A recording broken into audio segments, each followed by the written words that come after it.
Bom dia pessoal, tudo bem?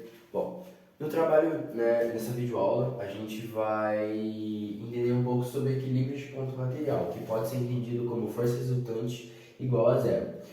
Para um ponto material estar em equilíbrio, ele precisa que o mesmo esteja sobre uma força resultante nula, tá certo? Bom, em relação à decomposição das forças de tração, nesse esquemazinho que eu fiz, Tx igual a T igual a cosseno zero, Ty vezes T vezes... Não, perdão, desculpa.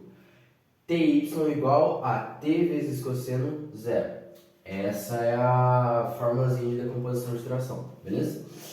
E quando um ponto material ele vai estar em equilíbrio, né? Tx igual a T vezes cosseno zero igual a F. E Ty igual a T vezes seno zero igual a P, tá certo? E agora o método de soma pela regra dos polígonos. Esse aqui é outro esquemazinho que eu fiz, tá? E a fórmula que a gente vai usar para poder fazer esse cálculo vai ser seno zero igual a P sobre T, cosseno zero igual a F sobre T, TG zero igual a PF. Mas a gente também pode usar outra fórmula, que é a de Pitágoras, tá certo? Que vai ser T ao quadrado igual a P ao quadrado mais F ao quadrado, tá certo? Bom, dando continuidade ao conteúdo, bom, agora a gente vai falar um pouquinho sobre equilíbrio de corpo extenso.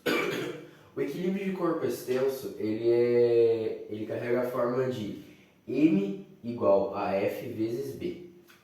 F é a intensidade da força e B é o chamado braço da força. Eu fiz um esquema aqui, eu não sei se vocês conseguem ver, mas é como se fosse um triângulozinho, né? E essa parte aqui mais grossa é o F, correto? E o B é como se fosse como é chamado B, né? Braço de força, tá certo? Agora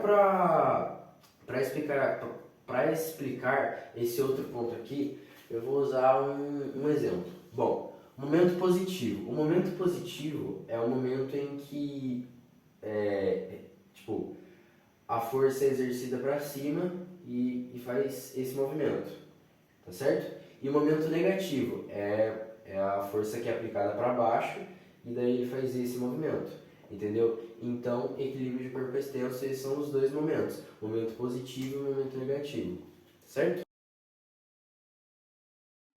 Olá, meu nome é Lucas e eu vou explicar sobre a lei da gravitação universal.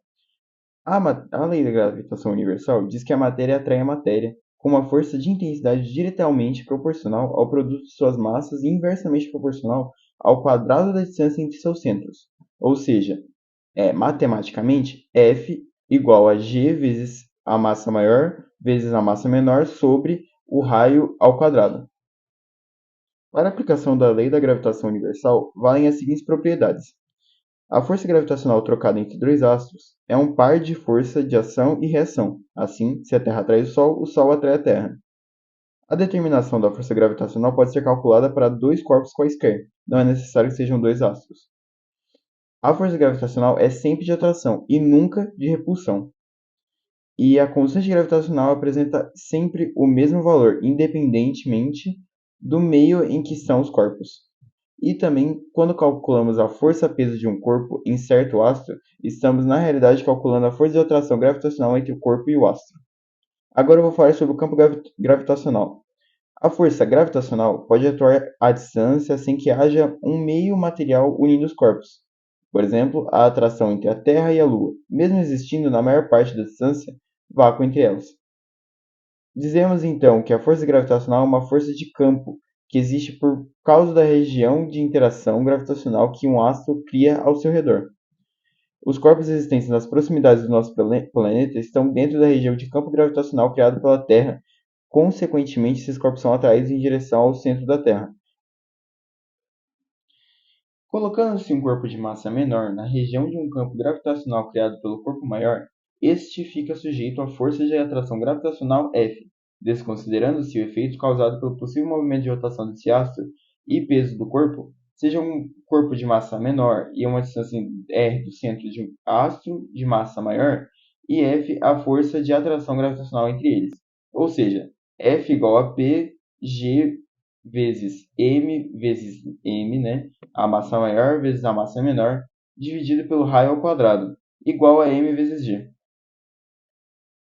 Agora vamos falar sobre corpos em órbita circular. Newton se perguntou o motivo de dois astros como a Terra e a Lua se atraírem e a Lua não cair na Terra. O movimento que a Lua descreve ao redor da Terra é a combinação de duas grandezas físicas, a força e a velocidade, que determinam a órbita praticamente circular da Lua e sua posição com relação à Terra. Hoje podemos entender essa preocupação aos satélites artificiais que orbitam a Terra. Considere o exemplo de um satélite em órbita circular de raio R em torno da Terra. M maior, né, é a massa da Terra, é o M maior, né, a massa maior. E M menor é a massa do satélite. Então, temos aqui a massa maior e a massa menor. E V é o módulo da velocidade do satélite, aqui chamada de velocidade orbital. Como a órbita é circular e V é constante, o satélite descreve um movimento circular uniforme em torno do centro da Terra. E a força de atração gravitacional F é a resultante centrípeta sobre o satélite. Assim, temos toda uma fórmula, que F é igual a F G vezes M, né, a massa maior vezes a massa menor, sobre o raio ao quadrado, igual a M vezes A, G vezes M maior, né, a massa maior, sobre o raio ao quadrado, que é igual a o V ao quadrado sobre o raio, V ao quadrado igual a G vezes MR. Logo, a velocidade é igual a raiz da gravidade vezes a massa maior dividido por R, que é o raio. E ainda, da equação da velocidade orbital, conclui-se que a velocidade não depende da massa m do satélite, depende da massa da Terra m e do raio da órbita r, ou seja, não depende da massa menor do satélite, depende da massa da Terra, né, a massa maior, e do raio da órbita r, né, o raio r. Esse resultado é válido para corpos em órbita circular em torno de qualquer outro astro. Oi, meu nome é Murilo, do primeiro ano do ensino médio, e hoje eu vou explicar para vocês o que é momento linear. Momento linear, também conhecido como quantidade de movimento, é uma grandeza física vetorial, pois apresenta módulo, direção e sentido. Sua massa de corpo é definida por kg, que no caso é quilos, e a sua velocidade é em metros por segundo, que a gente usa m/s. Para calcular o movimento linear, a gente precisa aplicar a fórmula, que no caso é Q igual a mxv. Q é a quantidade de movimento do corpo, enquanto m é a massa do objeto que está se movendo. Ou também a gente pode se referir ele como P igual a mv, que no caso P seria o momento, o m é a massa e o v seria a velocidade. Muitas pessoas confundem o momento linear com o movimento angular, então eu vou explicar para vocês qual que seria a diferença desses movimentos. Bom, no movimento linear, as partes dos objetos elas percorrem a distância na mesma direção ao mesmo tempo, enquanto o movimento angular ou de rotação ocorre ao redor de um eixo. Então, no movimento linear eles estão indo reto e no movimento angular, no caso, eles estão girando em torno de um único ponto.